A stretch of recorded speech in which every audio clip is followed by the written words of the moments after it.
If you're here, you're probably new to jiu-jitsu, or someone sent you this video because there's something in it that you need to hear. Either way, we're gonna get you squared away. We're talking hygiene today. This is a topic that's extremely important and it's not covered enough. You'd think it'd be common sense, yet so many people mess this up. So I'm gonna help you be better for yourself and for your training partners. Let's dive in.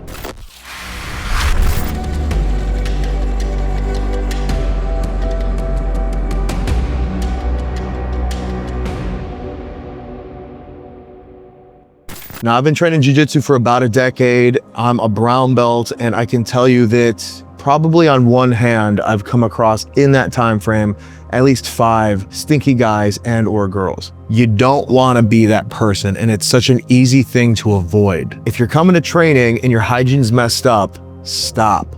Turn around and go home. No one wants you there. That's the hard truth. If you're coming in stinking, if you're coming in unkept, if you're coming in any kind of way where your hygiene isn't checked, I can tell you right now, people probably have a hard time telling you, but they don't want to roll with you. They don't want to train with you. Not only is that going to hinder your overall cultural experience in jiu-jitsu, it's also going to hinder your progress because it's going to be harder to find training partners. You're not going to make friends as easily, right? It's going to affect everything. So we're going to dive into some common sense yet not so commonly covered areas where you can improve yourself today. First one are your nails, your fingernails and your toenails. If you're coming to jiu-jitsu with longer or jagged or unkept toenails or fingernails, I can tell you people notice that and it's unappealing, especially your toenails. Not only is it disgusting and gross, in my opinion, but you can also scratch and cut people with that stuff, and that's pretty unacceptable. Not only is it gross, if you do happen to cut open or scratch open one of your training partners, this person is dealing with an open wound, which in jiu-jitsu isn't a great idea, especially with the presence of skin infections. So you don't want to be scratching people open. It's pretty gross and it's easily avoidable. All you got to do is get yourself some nail clippers and clip your toenails and fingernails once a week, maybe. Go from there depending on how fast your growth is, but you shouldn't be coming in here with claws. That's a big no-no, right? And your training partners will be so appreciative if this is something that you keep under control. Number 2 tip is coming to training clean and also showering right when you get home. Now, I'm not saying that you have to come to training fresh out the shower, but if you are coming to training this morning and you meant to take a shower yesterday and you didn't have time, spend the time to take a shower. Don't come in here stinking, right? Get your shower in, put your deodorant on, make sure your nails are clipped, and your training partners will appreciate that. If you're coming in smelling like body odor all the time, people are going to start to avoid you. You're going to have a reputation for stinking. It's so easy to avoid. Shower yourself, right?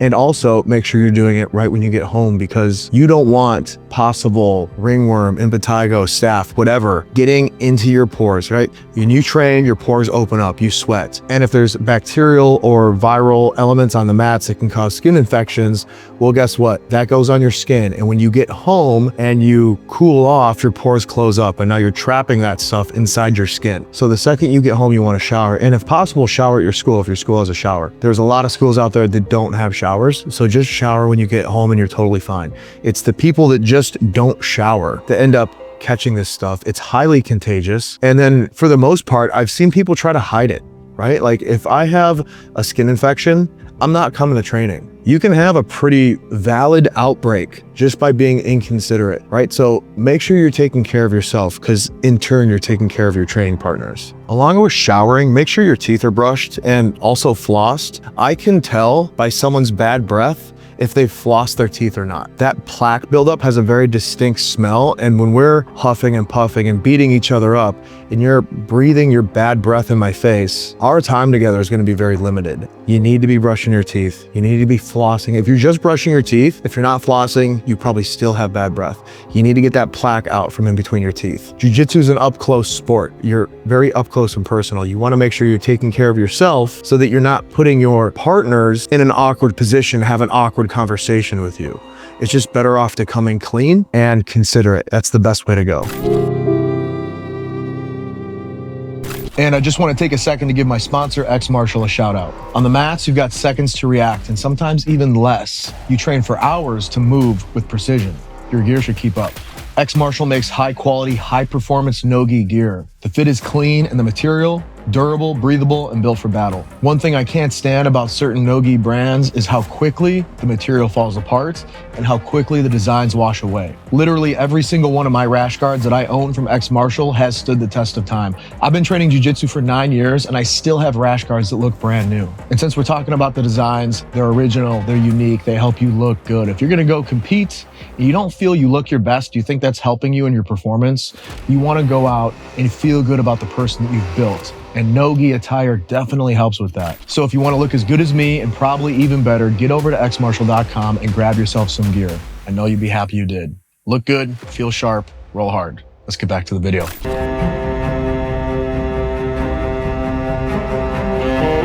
My next tip is your uniform. Whether you're gi, no-gi, you do both. If you're training and that thing gets sweaty, don't leave that in your car to cook until the next day or the next couple days or even next week, and then you're just gonna throw it back on. You gotta wash your uniform, whether it's a gi or no gi, after every use. You have to, especially if you're sweating in it. Not just because you're sweating in it, but because of also the mats can get dirty, right? There's a certain musk that comes with a dirty uniform that is just rancid. It's nasty. And if you're someone who's doing this a lot, you can almost become used to the smell. You almost don't pick up on the fact that your uniform stinks, but everyone else who keeps a clean uniform and comes in smelling good can smell that right away. And no one's gonna wanna roll with you if you're that person, if you're the stinky guy or stinky girl. And I can tell you right now, you don't wanna be that. I know you don't.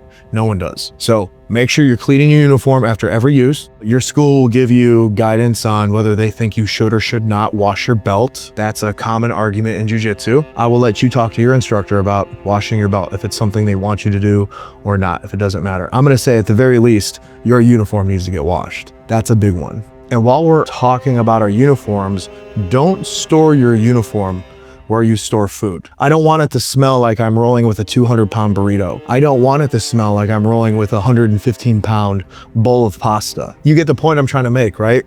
Keep your uniform stored in a separate place, whether you live in an apartment, a house, your own room, right?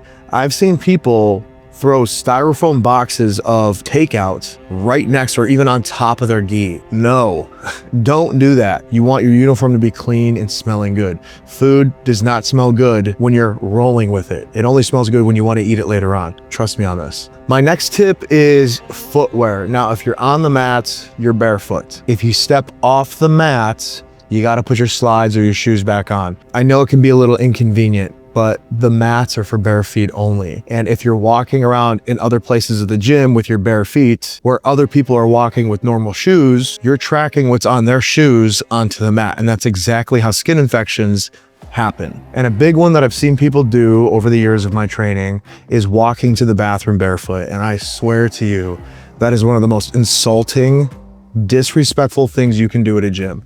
If you're brand new to jiu-jitsu, or maybe you just don't know better and you go to a gym and you walk to the bathroom barefoot and you try to come back to the mats and an instructor or someone of an upper rank sees that, you're probably going to get called out and it's probably going to be really embarrassing, because that should be common sense. The bathroom where you have splatter effect and there's probably urine or even fecal matter on the floor and you're walking in with your bare feet. This seems like such a common sense thing that we all should know, but people still try to do this from time to time. And if you're someone who's training and you see someone that doesn't know better doing that, I'm going to recommend that you have a private conversation. I've pulled people to the side before and had a private conversation. I'm not looking to embarrass anybody. It should be common sense, so we don't really necessarily need to make an example of people who are doing this, but it can't happen. It can't happen. That's exactly how skin infections occur. So if you want to have good etiquette at your gym, anytime you step off the mat, make sure you put some kind of footwear on your feet. Now, my last tip is a tough one, especially for competitors,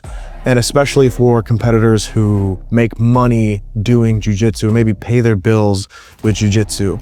I'm not necessarily talking to them. And if you're in a gym that's filled with people like this, what I'm about to cover next is probably an accepted piece of that culture. But if you're just doing jiu-jitsu for fun, you don't need it to make money, right? You're just doing it because you want to learn the art, you enjoy the culture, you're doing it to be in shape. If you get a skin infection, do not train with it, okay? If you somehow end up with ringworm, impetigo, staph, whatever it may be, don't come to training. and start giving that to your other training partners, okay? You need to go to a dermatologist. There are creams that you can use that work well. Some people say don't get the creams and use powdered athlete's foot spray because it dries out the infection, especially ringworm. You can get that obviously without a prescription. But if you get a skin infection, don't just try to tape it up and come to training. Because what happens to your tape when you roll?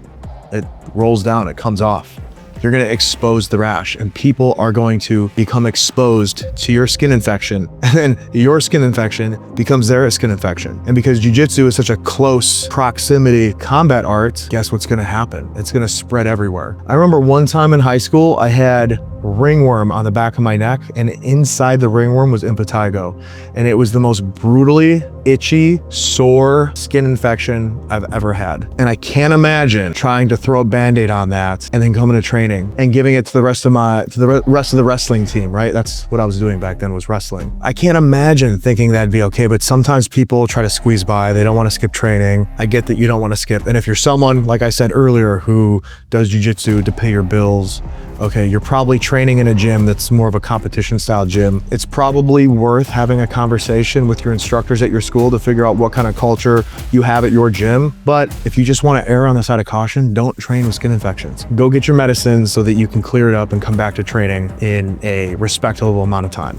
And those are my main starter tips for hygiene with jiu-jitsu. Now, keep in mind, there's other things that you can do. And if you guys who've been doing jiu-jitsu for a little bit, think of other tips, other hygiene tips, drop them in the comments, because this video is going to be sent to people who probably need to hear this, and everybody always looks at the comments. So if you have more knowledge, if I miss something, if I skip something, drop it below, because people can get value from that, and I always appreciate you guys doing that. So new videos every Monday, guys. You know how we like to end them, sometimes backwards, always forwards. Stay clean out there, and I'll see you in the next one.